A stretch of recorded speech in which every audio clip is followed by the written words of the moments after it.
Chair Manchin, thank you, as well as to Ranking Member Barrasso. Montana is one of the largest hydropower producers in the United States. Hydropower provides nearly half of all the electricity generated in Montana. Hydropower provides clean, reliable, affordable energy. It's important that we continue to increase hydro production as well as the jobs and the revenues that come from it. And that's why just yesterday I introduced the Sun River Hydropower Authorization Act, which will allow hydropower production on Bureau of Reclamation dams in the Sun River project, including the Gibson Dam near Augusta, Montana.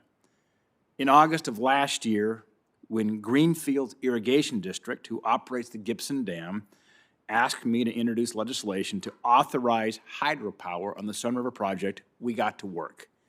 The proposed project would create good jobs, high-paying jobs, generate $2 million per year for the irrigation district.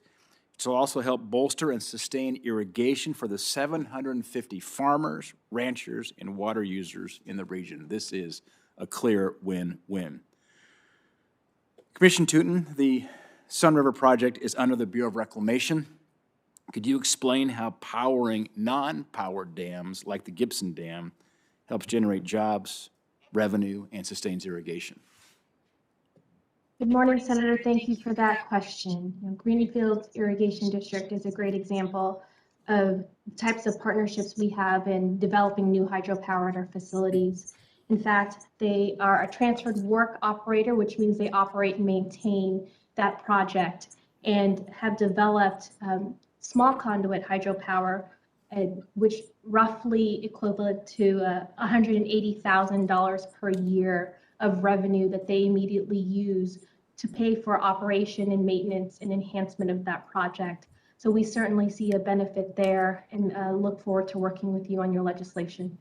Thank you for that. Mr. Corwin, the power produced at the Gibson Dam will run through the rural electric cooperatives in Montana.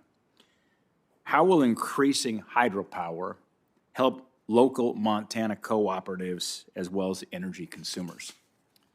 Yeah, it's a great resource to add to any energy mix because of those qualities, emission-free and flexible.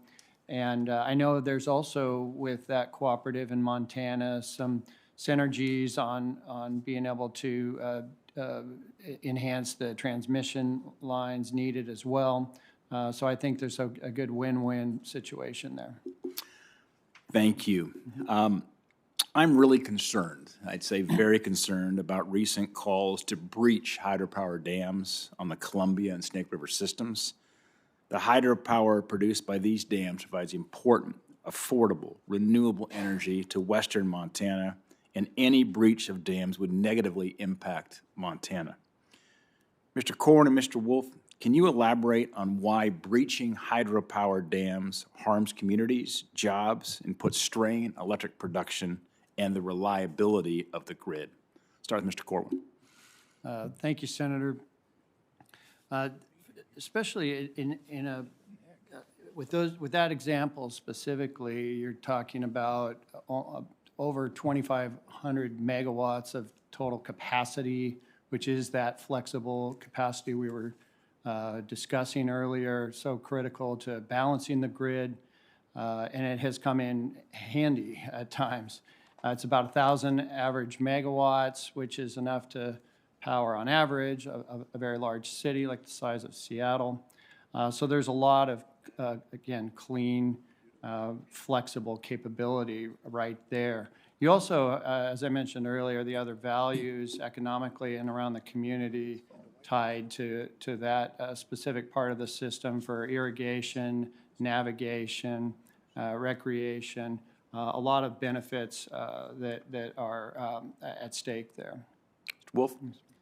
There may be circumstances where breaching non-power dams that no longer serve a purpose will make sense, but where you've got power dams that are providing power to the community, I think you have to answer a few key questions before, particularly for the Snake River. You've got nameplate 3,000 megawatts of carbon-free generation. So where are you going to get the replacement power? How is it going to be reliable? Because you can't do it with just wind, solar, or batteries. What's the economic impact on household rates? How are the communities that rely on those for jobs, for agriculture? And then the environmental impact. We know that climate change is the biggest threat to salmon in the region. So when you take a look at the grid and power creation, power production, it's not about average, it's about peak.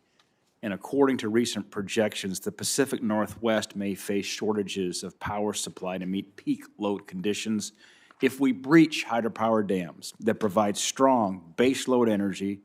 That possibility becomes a reality, and Montana may see the rolling blackouts that we've seen happen in other states. Mr. Corwin, Mr. Wolf, how is hydropower important to meeting peak energy demands, and how could reducing baseload power like hydro and coal cause a shortage of power supply? Thank you, Senator. Yes, as you know, you already have some of the coal plants scheduled to come offline, so you're already going to be down on that base load capability in the West. At the same time, you've got an interesting shape of peak loads, especially when it's real hot in the afternoon, big peak, just as the solar energy that's come online is coming offline in the evening. So we've already seen this where it's been right up against the edge in the Western interconnection, and hydropower being able to provide spinning reserves is incredibly important to be able to balance that at the peak, as you mentioned. Mr. Wolf, I'm about out of time. I'll have to have your answer be brief. Thank you. Go ahead. Sure. Hydropower is the dispatchable renewable. So given the resource constraints in the Pacific Northwest, it's essential to keep the lights on. All right. Thank you. Appreciate that.